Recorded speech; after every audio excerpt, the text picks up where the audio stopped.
ఏం బూతులు మాట్లాడతాను. ఏం బూతు మాట్లాడాను ఏ రోజన్నా? చంద్రబాబు నాయుడు గారు మిమ్మల్ని, పవన్ కళ్యాణ్ గారు నేనేం బూతులు మాట్లాడాను? మిమ్మల్ని ఏం బూతులు మాట్లాడాను?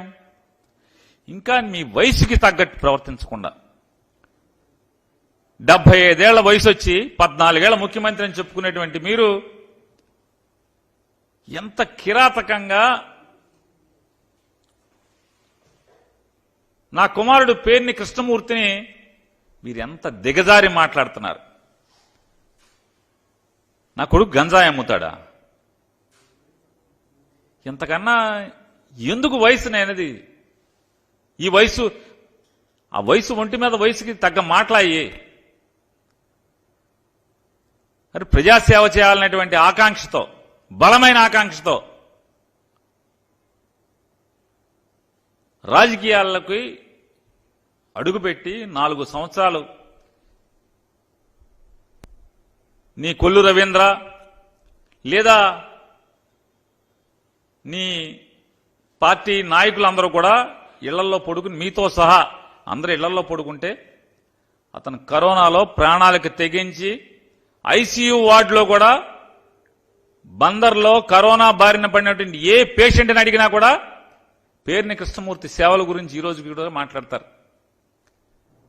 కరోనాలో ప్రాణాలు పోతుంటే ఐసీయూ వార్డులోకి వెళ్లి అందరితో పలకరించి అందరికీ స్వాంతన మాటలు చెప్పి, మీ ఇంట్లో వాళ్ళు బయట నుంచునున్నారు, వాళ్ళు ఈ కబురు చెప్పమన్నారని మీకు వీళ్ళ ఫోటోలు తీసి వాళ్ళతో మాట్లాడి వీడియో తీసి అవన్నీ కూడా వాళ్ళ కుటుంబ సభ్యులకి చూపించిదిగో మీ ఇంట్లో మీ నాన్నగారు లేకపోతే మీ భార్య గారు, మీ కొడుకు ఇదిగో ఇలా మాట్లాడుతున్నాడు, ఇదిగో ఇలా ఉన్నాడు అని చెప్పి దాదాపుగా ప్రతి పేషెంట్ వాళ్ళ తాలూకాకి చూపించేవాడు.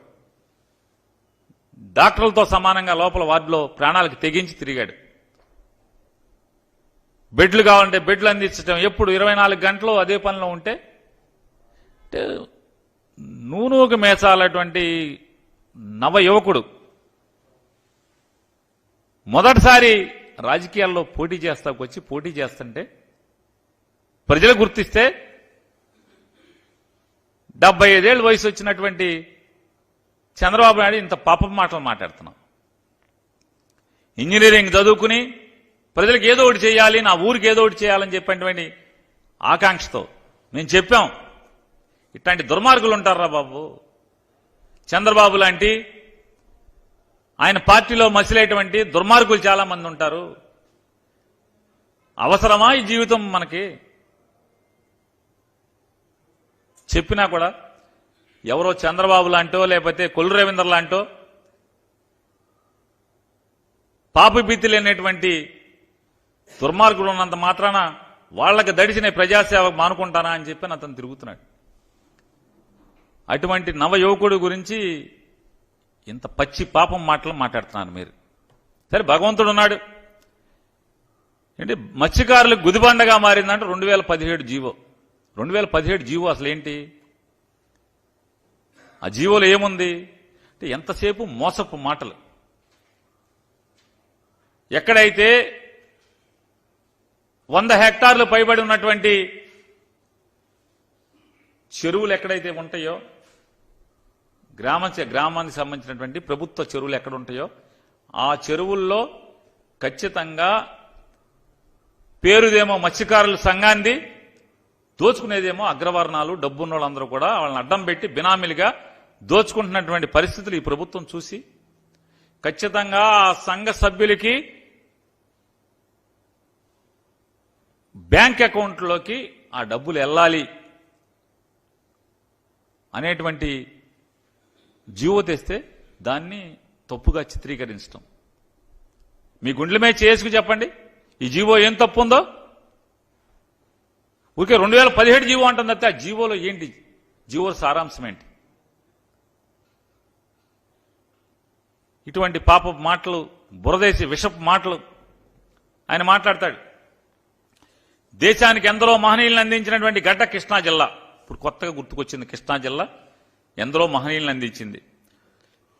జాతీయ జెండా రూపశిల్పి పింగళి వెంకయ్య ఈ గడ్డపైనే పుట్టాడు. మొట్టమొదటి జాతీయ జెండా ఎగిరింది ఇక్కడే. బ్రిటిష్ హయాంలో బందరు ఓ వెలుగు వెలిగింది బందరు బ్రిటిష్ హయాంలో. 2014 నుంచి 19 దాకా చంద్రబాబు హయాంలో ఏం జరిగింది? ఒక్క అధికారి, జిల్లా కలెక్టర్తో సహా ఒక్క అధికారి కూడా బందర్లో ఉండేవాడు కాదు. మొత్తం అందరూ బెజవాడలో ఉండేవాళ్ళు. ఆఖరికి ఆగస్టు 15, జనవరి 26 జాతీయ జెండా కూడా కలెక్టర్ వచ్చి ఎగరేసేవాడు కాదు.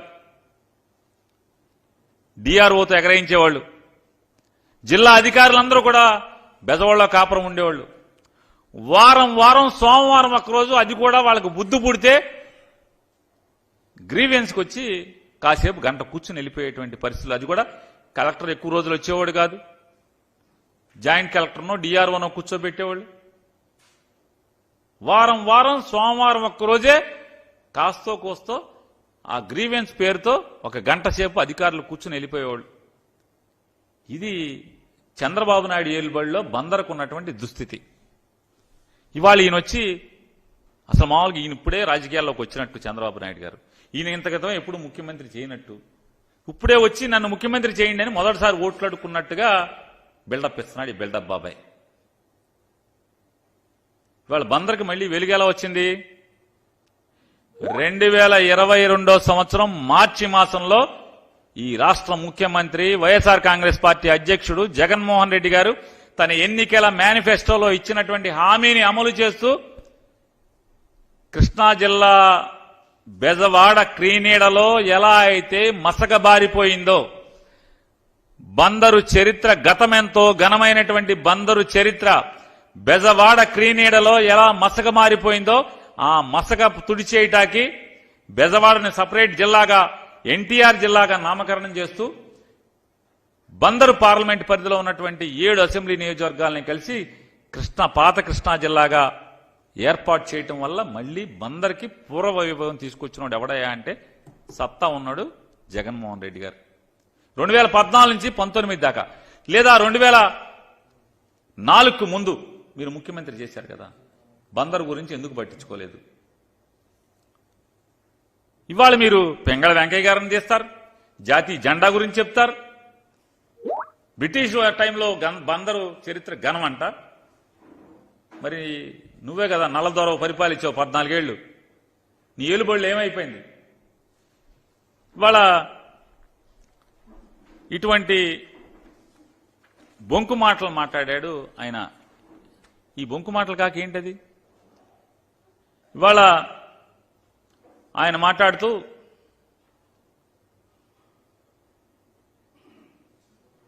సైకో జగన్ ఒక్కో ప్రాంతానికి ఒక్కో సైకోను తయారు చేసి మమ్మల్ని మానసికంగా దెబ్బతీయాలని చూస్తున్నారు.